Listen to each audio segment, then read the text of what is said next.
नमस्कार, मैं हूं गीतिका पांडे और आप देख रहे हैं मध्य प्रदेश का number 1 news channel clean news MP. चलिए देखते हैं मध्य प्रदेश की सभी शाम तक की मुख्य खबरें फटाफट अंदाज में।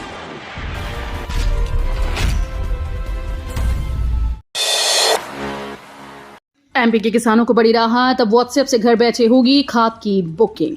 मध्य प्रदेश के किसानों के लिए राहत भरी खबर है। अब किसान अपने मोबाइल से व्हाट्सएप के जरिए उर्वरक की बुकिंग कर पाएंगे। मुख्यमंत्री डॉक्टर मोहन यादव के निर्देश पर किसान कल्याण और कृषि विकास विभाग ने ये सुविधा शुरू की है।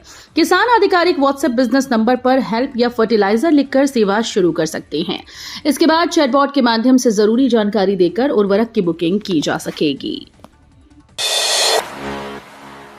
टैक्सी चालकों का प्रदर्शन जारी, बोर्ड ऑफिस चौराहे पर धरना और मंत्री से होगी चर्चा। भोपाल में टैक्सी चालकों की हड़ताल बुधवार को भी जारी है। 18 अगस्त की रात 12 बजे से शुरू हुई इस हड़ताल को खत्म कराने के लिए मंगलवार को परिवहन अधिकारियों और टैक्सी यूनियंस पदाधिकारियों के बीच बैठक हुई, लेकिन कोई अंतिम सहमति नहीं बन सकी। अब बुधवार को टैक्सी यूनियन बोर्ड ऑफिस चौराहे पर धरना देगी। इसके बाद यूनियन के पदाधिकारी परिवहन मंत्री से मुलाकात करेंगे। हरदा के स्कूली बच्चों को मिलेगी एआई की शिक्षा, मिशन कोड शक्ति के तहत होगी पढ़ाई। हरदा के स्कूली छात्रों के लिए बड़ी खबर है। अब विद्यार्थियों को मिशन कोड शक्ति के तहत आर्टिफिशियल इंटेलिजेंस यानी एआई की शिक्षा दी जाएगी। कलेक्टर सिद्धार्थ जैन ने स्कूल्स में बच्चों को बेहतर शैक्षणिक माहौल देने के साथ साथ उनके स्वास्थ्य और पोषण पर विशेष ध्यान देने के निर्देश दिए। प्रधानमंत्री पोषण शक्ति निर्माण योजना की समीक्षा के दौरान उन्होंने मध्याह्न भोजन में लापरवाही नहीं बरतने को कहा। एमपी में भाजपा ने फिर दिया पीढ़ी परिवर्तन का संदेश, युवाओं को मिली बड़ी तवज्जो। मध्य प्रदेश में भाजपा ने एक बार फिर से पीढ़ी परिवर्तन का संदेश दिया। राष्ट्रीय अध्यक्ष नितिन नवीन की नई केंद्रीय टीम की घोषणा के साथ संगठन में युवाओं को ज्यादा तवज्जो मिलने के संकेत साफ दिखाई दे रहे हैं। पार्टी के इस बदलाव का असर आने वाले नगरीय निकाय चुनाव के साथ विधानसभा और लोकसभा चुनाव की तैयारियों पर भी पड़ सकता है। भाजपा में वरिष्ठ नेताओं को धीरे धीरे मार्गदर्शक और संगठनात्मक भूमिकाओं में भेजने की रणनीति पर जोर दिया जा रहा है। एमपी में सड़कों का मेगा विस्तार, 50,000 करोड़ से बदलेगी कनेक्टिविटी की तस्वीर। मध्य प्रदेश में आगामी उज्जैन सिंघत से पहले सड़क कनेक्टिविटी को मजबूत करने की बड़ी तैयारी शुरू हो गई। 50,000 करोड़ रुपए से अधिक की लागत वाले मेगा रोड प्रोजेक्ट के तहत राजधानी भोपाल को इंदौर, जबलपुर, ग्वालियर, मंदसौर जैसे प्रमुख शहरों से सीधी कनेक्टिविटी देने की योजना है। इसके लिए नए अलाइनमेंट और एरियल रूट के आधार पर आधुनिक ग्रीनफील्ड सड़कें विकसित की जाएंगी।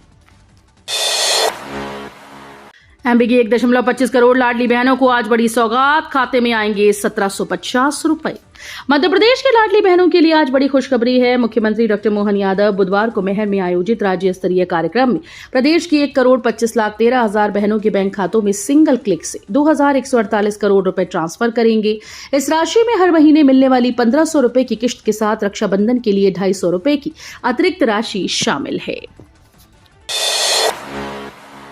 नमन मिशन से बदलेगी नर्मदा की तस्वीर, निर्मलता और अविरल प्रवाह पर सरकार का फोकस।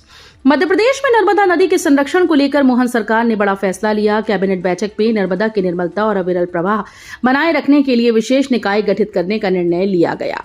इसके तहत नमन मिशन के जरिए नदी संरक्षण के कामों को गति दी जाएगी। सरकार इस मिशन के लिए हर साल अनुदान के रूप में 100 करोड़ रुपए देगी। इसके अलावा इतनी ही राशि कैंपा निधि से उपलब्ध कराई जाएगी।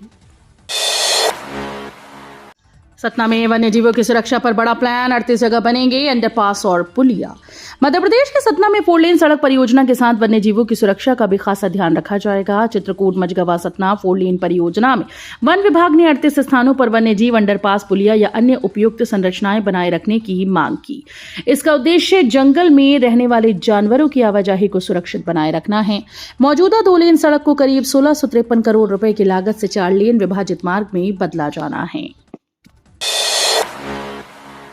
सिंगर्स 2028 के लिए उज्जैन तैयार कर रहा खास क्राउड मैनेजमेंट मॉडल।